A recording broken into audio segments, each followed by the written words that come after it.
Hello viewers, कैसे हैं आप लोग। चलिए आज मैं चलती हूँ साहित्य की ओर और सुनाती हूँ रविंद्रनाथ ठाकुर की रचना। रविंद्रनाथ ठाकुर एक ऐसे लेखक जो बहुत ही प्रसिद्ध रहे हैं और उनकी रचनाएं बांग्ला और हिंदी दोनों में मिलती हैं। उनकी हिंदी की रचनाओं में एक रचना है गूंगी। तो चलिए मैं इस कहानी गूंगी की शुरुआत करती हूँ। कन्या का नाम जब सुभाषिनी रखा गया था तब कौन जानता था कि वह गूंगी होगी। इसके पहले उसकी दो बहनों के सुकेशिनी और सुहासिनी नाम रखे जा चुके थे।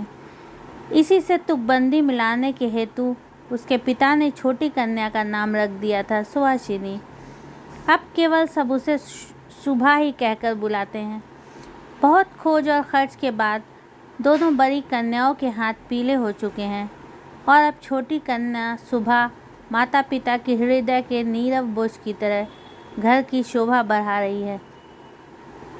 जो बोल नहीं सकती वह सब कुछ अनुभव कर सकती है, यह बात सबकी समझ में नहीं आती और इसी से सुभा के सामने ही सब उसके भविष्य के बारे में तरह तरह की चिंता फिक्र की बातें किया करते हैं। किंतु स्वयं सुभा इस बात को बचपन से ही समझ चुकी है कि उसने विधाता के शाप के वशीभूत होकर ही इस घर में जन्म लिया है। इसका फल ये निकला है कि वह सदैव अपने को सब परिजनों की दृष्टि से बचाए रखने का प्रयत्न करने लगी। वह मन ही मन सोचने लगी कि उसे सब भूल जाएं तो अच्छा हो, लेकिन जहाँ पीड़ा है उस स्थान को क्या कोई भूल सकता है। माता पिता के मन में वह हर समय पीड़ा की तरह जीती जागती बनी रहती है।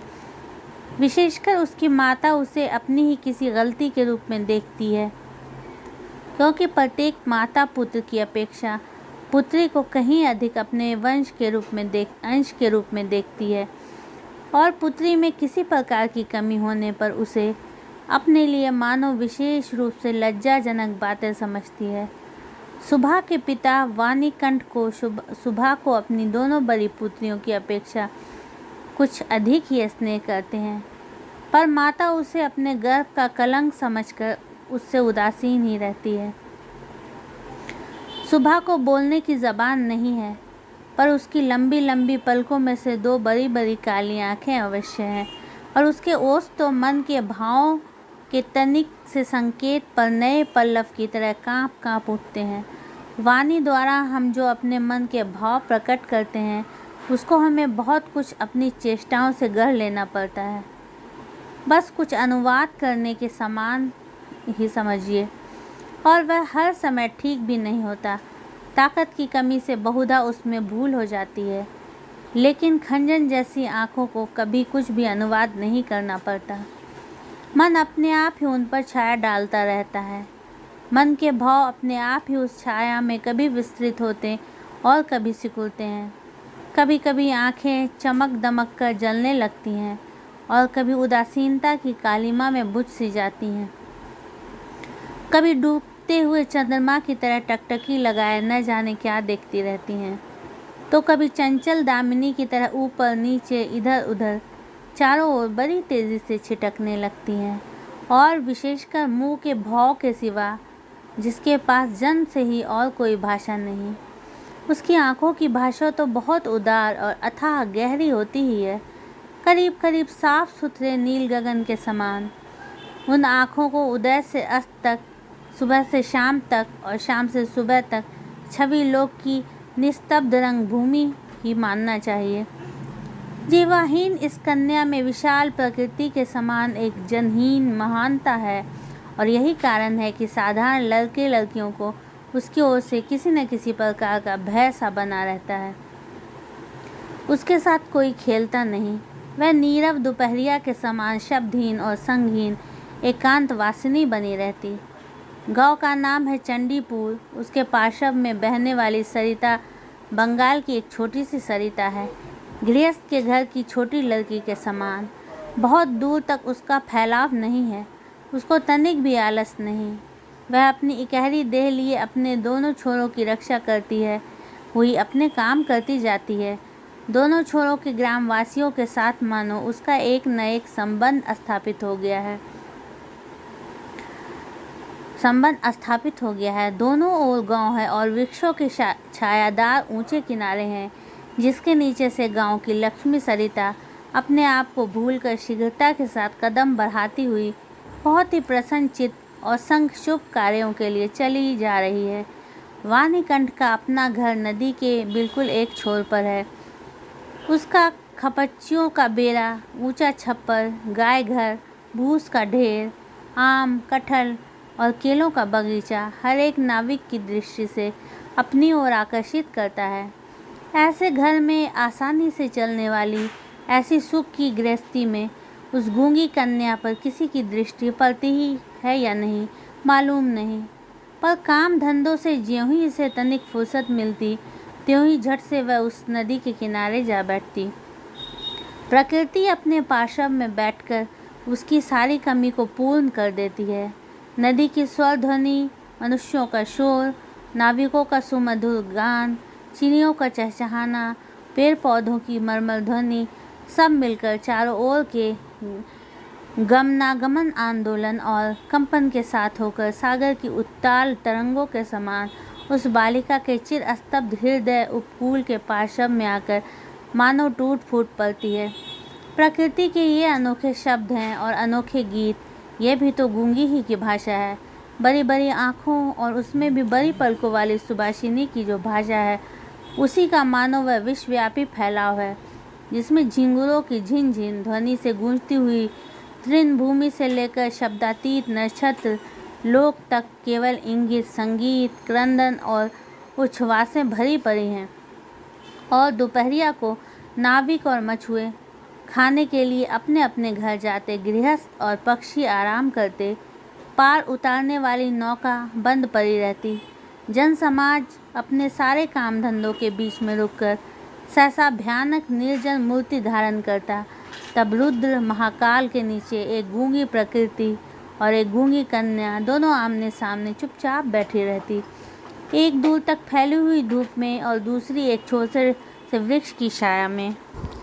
सुभाषिनी की कोई सहेली हो ही नहीं सो बात नहीं। गौ घर में 2 गायें हैं, एक का नाम है सरस्वती और दूसरी का नाम है पार्वती। ये नाम सुभाषिनी के मुंह से उन गायों ने कभी भी नहीं सुने, परंतु वे उनके पैरों की मंथर गति को भली भांति पहचानती हैं। सुभाषिनी का बिना बातों का एक ऐसा करुण स्वर है जिसका अर्थ वे भाषा की अपेक्षा कहीं अधिक सरलता से समझ जाती है। वह कभी उन पर लाड करती, कभी डांटती और कभी प्रार्थना का भाव दर्शाकर उन्हें मनाती, और इन बातों को उसकी सारों और पारों इंसान से कहीं अधिक और भली भांति समझ जाती है। सुभाषिनी गौ घर में घुसकर अपनी दोनों बाहों से जब सारों की गर्दन पकड़कर उसके कान के पास अपनी कनपटी रगड़ती है, तब पारो स्नेह की दृष्टि से उसकी ओर निहारती है, उसके शरीर को चाटने लगती है। सुभाषिनी दिन भर में कम से कम 2 बार तो नियम से गौ घर में जाया करती, इसके सिवा अनियमित आना जाना भी बना रहता। घर में जिस दिन वह कोई सख्त बात सुनती, उस दिन उसका समय अपनी गूंगी सखियों के पास बीतता। सुभाषिनी की सहनशील और विशाल शांत चितवन को देखकर वे न जाने कैसी एक अनुमान शक्ति में उसकी मर्म वेदना को समझ जाती और उसकी देह से सटकर धीरे धीरे उसकी बाहों पर सींग घिस घिस कर अपनी मौन आकुलता से उसको धैर्य बंधाने का प्रयत्न करती। इसके सिवा एक बकरी और बिल्ली का बच्चा भी था। उसके साथ सुभाषिनी की गहरी मित्रता तो नहीं थी, फिर भी वे उससे बहुत प्यार रखते और कहने के अनुसार चलते। बिल्ली का बच्चा चाहे दिन हो या रात, जब तब सुभाषिनी की गर्म गोद पर बिना किसी संकोच के अपना हक जमा लेता और सुख की नींद सोने की तैयारी करता, और सुभाषिनी जब उसकी गर्दन और पीठ पर अपनी कोमल उंगलियां फेरती, तब तो वह ऐसे आंतरिक भाव दर्शाने लगता मानो उसको नींद में खास सहायता मिल रही है। ऊंची श्रेणी के प्राणियों में सुभाषिनी को और भी एक मित्र मिल गया था, किंतु उसके साथ उसका ठीक कैसा संबंध था इसकी पक्की खबर बताना मुश्किल है, क्योंकि उसके बोलने की जिह्वा है और वह गूंगी है, अतः दोनों की भाषा एक नहीं थी। वह था गुसाइयों का छोटा लड़का प्रताप। प्रताप बिल्कुल आलसी और निकम्मा था। उसके माता पिता ने बड़े प्रयत्नों के उपरांत इस बात की आशा तो बिल्कुल छोड़ दी थी कि हर कोई काम काज करके घर गृहस्थी की कुछ सहायता करेगा, निकम्मों के लिए एक बड़ा सुविधा यह है कि परिजन उस पर बेशक नाराज रहें, पर बाहरी जनों के लिए वे प्राय स्नेह पात्र होते हैं। कारण किसी विशेष काम में न फंसे रहने से वे सरकारी मिल्कियत से बन जाते हैं। नगरों में जैसे घर के पार्श्व में या कुछ दूर पर एक आध सरकारी बगीचे का रहना आवश्यक है, वैसे ही गांव में 2-4 निठल्ले निकम्मे सरकारी इंसानों का रहना आवश्यक है। काम धंधों में, हास प्रयास में, और जहाँ कहीं भी एक आध की कमी देखी, वहीं वे चट से हाथ के पास ही मिल जाते हैं। प्रताप की विशेष रुचि एक ही है, वह है मछली पकड़ना। इससे उसका बहुत सा समय आसानी के साथ कट जाता है। तीसरे पहर सरिता के तीर पर बहुधा वह इस काम में तल्लीन दिखाई देता है और इसी बहाने से सुभाषिनी से उसकी भेंट हुआ करती। चाहे किसी भी काम में हो, पार्श्व में एक हमजोली मिलने मात्र से ही प्रताप का हृदय खुशी से नाच उठता। मछली के शिकार में मौन साथी ही सबसे श्रेयकर माना जाता है। अतः प्रताप सुभाषिनी की खूबी को जानता है और कद्र करता है। यही कारण है कि और सब तो सुभाषिनी को शुभा कहते हैं, किंतु प्रताप उसमें और भी स्नेह भरकर शुभा को सु कहकर पुकारता। सुभाषिनी इमली के वृक्ष के नीचे बैठी रहती है और प्रताप पास ही ज़मीन पर बैठा हुआ सरिता जल में कांटा डालकर उसी की ओर निहारता रहता।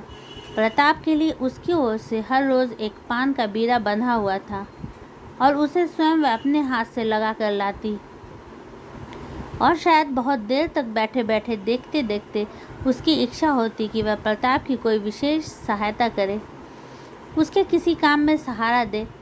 उसके ऐसा मन में आता कि किसी प्रकार वह ये बता दे कि संसार में वह भी एक कम आवश्यक व्यक्ति नहीं, लेकिन उसके पास न तो कुछ करने को था न वह कुछ कर सकती थी।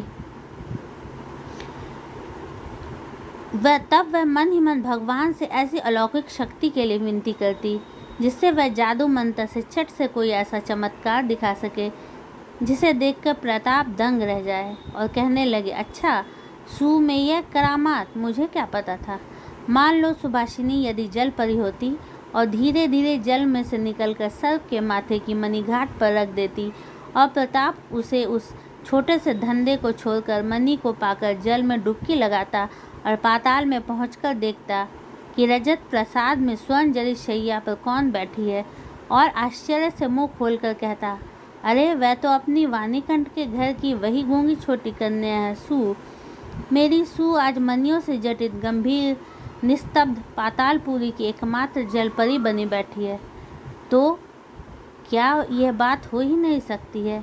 क्या यह नितांत असंभव ही है?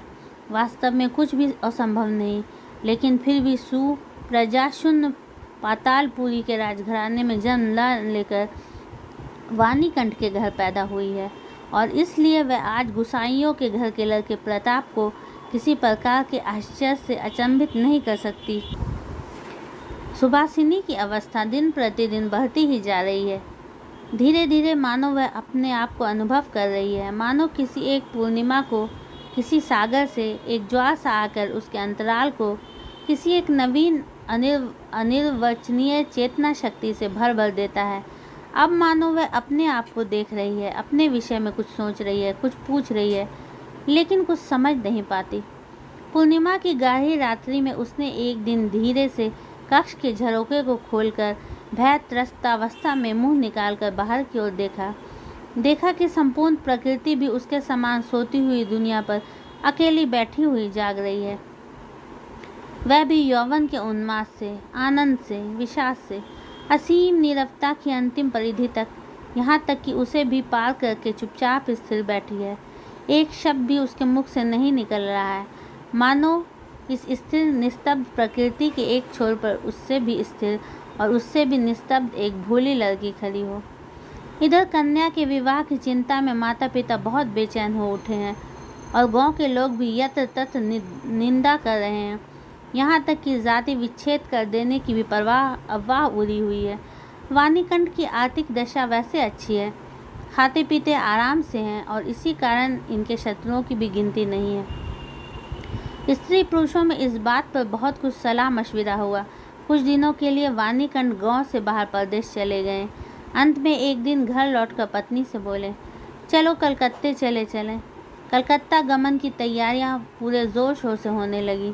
कोहरे से ढके हुए सवेरे के समान सुबह का सारा अंतःकरण अश्रुओं की भाप से ऊपर तक भर आया। भावी आशंका से भयभीत होकर वह कुछ दिनों में मूक पशु की तरह लगातार अपने माता पिता के साथ रहती और अपने बड़े बड़े नेत्रों से उनके मुख की ओर देखकर मानो कुछ समझने का प्रयत्न किया करती, पर वे उसे कोई भी बात समझाकर बताते ही नहीं थे। इस बीच में एक दिन तीसरे पहर तट के समीप मछली का शिकार करते हुए प्रताप ने हंसते हंसते पूछा, क्यों रिसू, मैंने सुना है तेरे लिए वर मिल गया है, तू विवाह करने कलकत्ता जा रही है, देखना कहीं हम लोगों को भूल मत जाना। इतना कहकर वह जल की ओर निहारने लगा। तीर से घायल हिरनी जैसे शिकारी की ओर ताकती और आंखों ही आंखों में वेदना प्रकट करती हुई कहती रहती है, मैंने तुम्हारा क्या बिगाड़ा था। सुबह ने लगभग वैसे ही प्रताप की ओर देखा। उस दिन वह वृक्ष के नीचे नहीं बैठी। वाणीकंठ जब बिस्तर से उठकर धूम्रपान कर रहे थे, सुबह उसके चरणों के पास बैठकर उसके मुख की ओर देखती हुई रोने लगी। अंत में बेटी को ढाढ़स और सांत्वना देते हुए पिता के सूखे हुए कपोलों पर अश्रु की 2 बूंदें ढुलक पड़ी। कल कलकत्ता जाने का शुभ मुहूर्त है। सुबह ग्वाल घर में अपनी चिर संगनियों से विदा लेने के लिए गई। उन्हें अपने हाथ से खिलाकर गले में बाँह डालकर वह अपनी दोनों आंखों से खूब जी भर के उनसे बातें करने लगी। उनके दोनों नेत्र अश्रुओं को बाण न रोक सके। उस दिन शुक्ला द्वादशी की रात थी। सुबह अपनी कोठरी में से निकलकर उसी जाने पहचाने सरिता तट के कच्चे घाट के पास घास पर औंधी लेट गई, मानो वह अपनी और अपनी गूंगी जाति की पृथ्वी माता से अपनी दोनों बाहों को लिपटाकर कहना चाहती है, तुम मुझे कहीं के लिए मत विदा कर माँ, मेरे समान तुम मुझे अपनी बाहों से पकड़े रख, कहीं मत विदा कर। कलकत्ते के एक किराए के मकान में एक दिन सुबह की माता ने उसे वस्त्रों से खूब सजा दिया, कसकर उसका जूरा बांध दिया, उसमें जरी का फीता लपेट दिया, आभूषणों से लादकर उसके स्वाभाविक सौंदर्य को भरसक मिटा दिया। सुबह के दोनों नेत्र अश्रुओं से गीले थे। नेत्र कहीं सूख न जाए इस भय से माता ने उसे बहुत समझाया बुझाया और अंत में फटकारा भी, पर अश्रुओं से फटकार की कोई परवाह न की। उस दिन कई मित्र के साथ वह कन्या को देखने के लिए आया। कन्या के माता पिता चिंतित, शंकित और भयभीत हो उठे, मानो देवता स्वयं अपनी बलि के पशुओं को देखते आए हों। अंदर से बहुत डांट फटकार बताकर कन्या के अश्रुओं की धारा को और भी तीव्र रूप देकर उसे निरीक्षकों के सम्मुख भेज दिया। निरीक्षकों ने बहुत देर तक देखभाल के उपरांत कहा, ऐसी कोई बुरी भी नहीं है।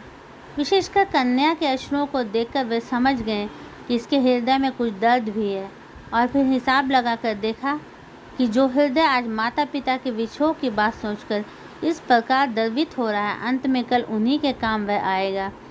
सीप के मोती के समान कन्या के आंसुओं की बूंदें उसका मूल्य बढ़ाने लगी। उसकी ओर से किसी को कुछ कहना ही नहीं पड़ा। पात्र देखकर खूब अच्छे मुहूर्त में सुबह का विवाह संस्कार हो गया। गूंगी कन्या को दूसरों के हाथ सौंपकर माता पिता अपने घर लौट आए, और तब कहीं उनकी जाति और परलोक की रक्षा हो सकी। सुबह का पति पछाह की ओर नौकरी करता है। विवाह के उपरांत शीघ्र ही वह पत्नी को लेकर नौकरी पर चला गया।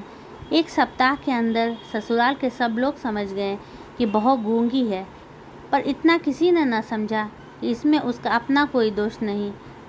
उसने किसी के साथ विश्वासघात नहीं किया है। उसके नेत्रों ने सभी बातें कह दी थी, किंतु कोई उसे समझ न सका। अब वह चारों ओर निहारती रहती है। उसे अपने मन की बात कहने की भाषा नहीं मिलती। जो गूंगे की भाषा समझते थे, उनके जन्म से परिचित थे, वो चेहरे उसे यहाँ दिखाई नहीं देते। कन्या के गहरे शांत अंतःकरण में असीम अव्यक्त क्रंदन ध्वनित हो उठा, और सृष्टिकर्ता के सिवा और कोई उसे सुन ही न सका। अब की बार उसका पति अपनी आँखों और कानों से ठीक प्रकार परीक्षा लेकर एक बोलने वाली कन्या को ब्याह लाएगा। तो ऐसी ही और कहानी के लिए मेरे चैनल को सब्सक्राइब कीजिए और वीडियोस को लाइक शेयर करना मत भूलिएगा। Thanks for watching.